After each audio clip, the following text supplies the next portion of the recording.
happy with. Talk us about that set piece. Obviously, corners are a huge part for you.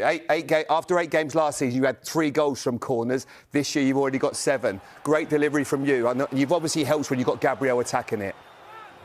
Yeah, it helps. It helps. We've got some big guys in the box. And, you know, at the start of the game, I took some rubbish corners, you know. I was quite disappointed. But, you know, I kept going. And, yeah, I think this is the 4th one. And, yeah, I put it in. And, you know, it was a nice delivery. Gabriel got the touch. And, obviously, Leo got the goal. So I'm very happy with that.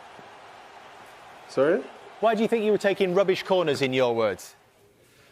Did you not see them? Yeah, but I'm guessing you practiced this skill over and over to land it in that right spot. Yeah. It's something we work on a lot. It's quite clear, you know, we're quite good at it. So, yeah, we have high standards for ourselves. And like I said, I was happy with the ones in the end, which helped us get the goal. Fulham, before that, West Ham, Newcastle. Before the match, we were talking about these important wins against so-called bogey teams. What does it say about the process, the maturing process of this team? Yeah, and learning from that side. At the end, you have to put it, and winning or drawing a game, sometimes it goes through very, very small details that today we managed better than we did a year ago. But we need to continue. It's very early. Yeah, it's very early and finally still October, but the fans were obviously exciting, chanting, we're top of the league. This very time last year, you guys dropped some important points between October and November. So how important is it, even if it's still October, to hold on to that lead? 3 weeks ago, we went to Newcastle. If we lose in Newcastle, the Premier League is over. So that's the narrative, that's the demands in this league. So try your best and win as many football matches as you can. There's no secret to that. And don't get me wrong, of course, they've got players that can play on that side. They've got one area. Max Dowman's certainly one for the future, as we all know. But he is the man. He's the man. And that's why I talked about being a leader today, because he's not your conventional. When we go back to the likes of Tony Adams as a captain at that football club, but he took the game by the scruff of the neck today. When the team was struggling, they didn't quite have that flow, and he grew into the game. And this little battle with Sessegnon was really interesting.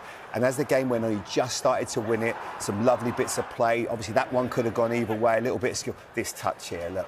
And then all of a sudden, he's got 2 men round him. They don't know what to do with him, and it's so difficult. This little bit of play here, he plays a great 1-2 there with Trossard.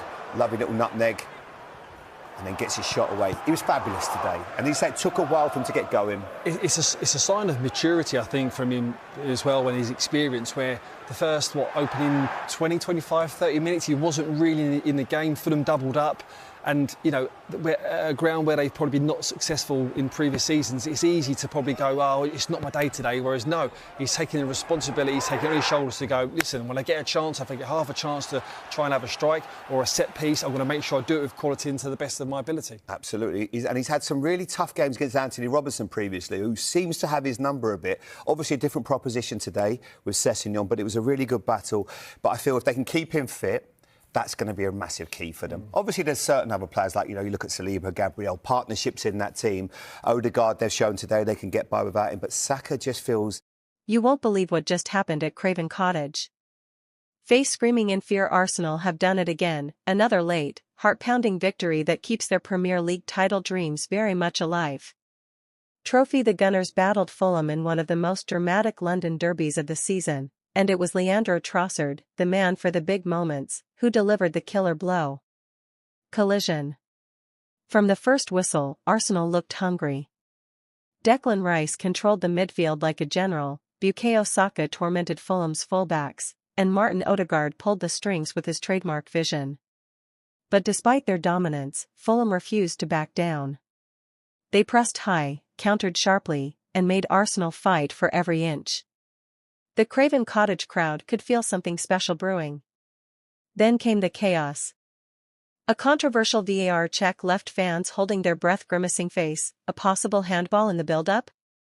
The referee pointed to the spot, but then overturned it. The drama was off the charts, and the tension in the away end was electric. Arsenal fans were singing, hoping, believing. And just when it looked like the game was heading for a frustrating draw, up stepped Trossard. In the 88th minute, the Belgian winger ghosted into the box and calmly slotted home after a slick move involving Odegaard and Saka. Absolute scenes in the Arsenal end. Fire. After the match, Bukayo Saka spoke passionately about the team's mentality: we never stop.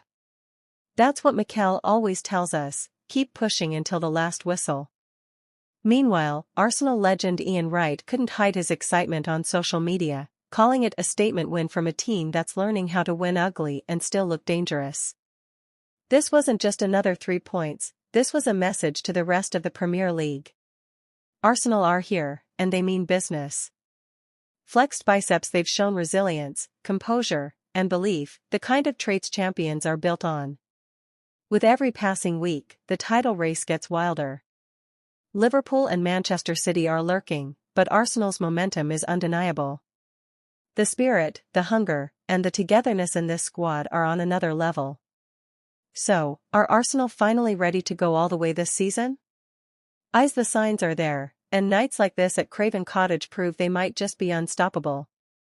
Backhand index pointing right, don't miss the full reactions, behind-the-scenes clips, and all the post-match drama, because this title race is only getting started. Police car light.